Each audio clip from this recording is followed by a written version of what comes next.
It's great to have Michel Bell back with us. Michel is the founder and president of Managing God's Money, an organization dedicated to teaching principles from the Bible that help give us a proper perspective on money in our often out-of-balance lives. During his 32-year career with Alcan Incorporated, Michel held many senior finance, planning, and strategy positions, and he now brings his vast experience to help people in their personal lives. Michel, welcome back. Good to have you. Thank you, Ron. It's always good to be here. Well, last time you were with us, it was the fall of 2008, right around the time of the economic crisis that we're hearing about around the world, and you gave us a series of teachings. You're just kind of helping us to get perspective on things, and so I kind of have a triple-barrel question for you. Like, what did we learn from that? Where are we now? Are we out of the woods? And where do you think we're going? And so let's kind of, over the course of our conversation, we'll try to tackle some of those, but take her away. Last time I was here, Lehman Brothers had just folded and everything seemed to have been coming to a head and the world was going to stop and financial markets collapsing, etc. Well, there's good news. The good news is right now, technically, Canada is out of a recession. Technically, the US also is heading out of a recession. The bad news is we have not learned what I think we ought to have learned. I brought along a graphic, and if we look at this graphic, I think it will tell us quickly. What you find with this graphic is money is on the floor, and what we try to do in our lives is we try to manage money. And you see a fan, and the fan is blowing the money. And what we do is we say to the money, stay. And the problem is, instead of looking at our attitudes and our behavior and trying to control what we control, the attitude and the behavior, we're trying to control money. So the thing that happened was lenders lent money to us even though we couldn't afford it. So the first lesson is lenders do lend even though we can't repay. The second lesson is that lenders lend, but we borrow. And when we borrow, we are not victims. The thing that bothers me about what's going on now is I don't hear anybody saying, folks, you borrowed.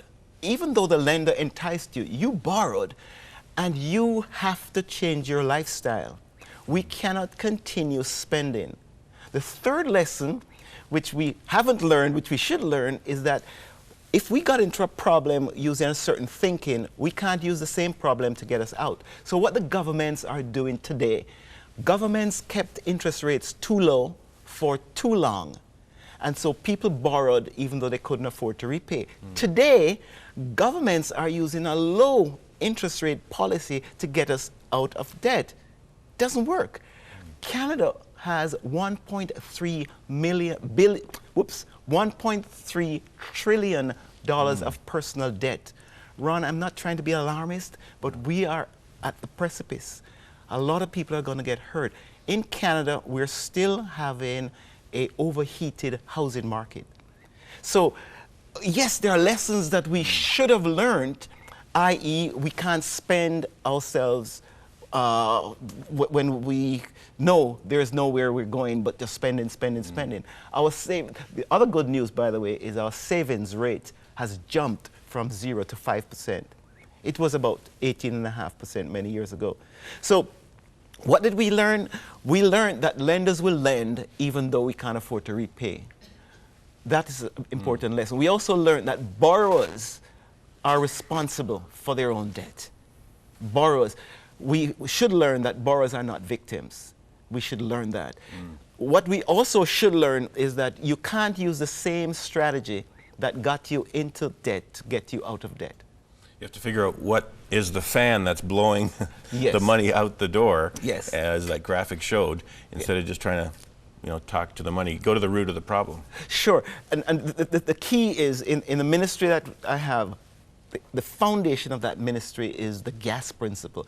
God owns everything. Ron, God owns 100%. Therefore, we need to align our lives according to God's principles.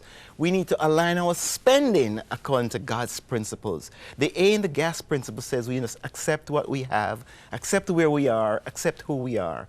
It's not that we're going to roll over and play dead, but we need to understand it's like a GPS system. If I'm going to go from point A to point B, I have to recognize where I'm starting from.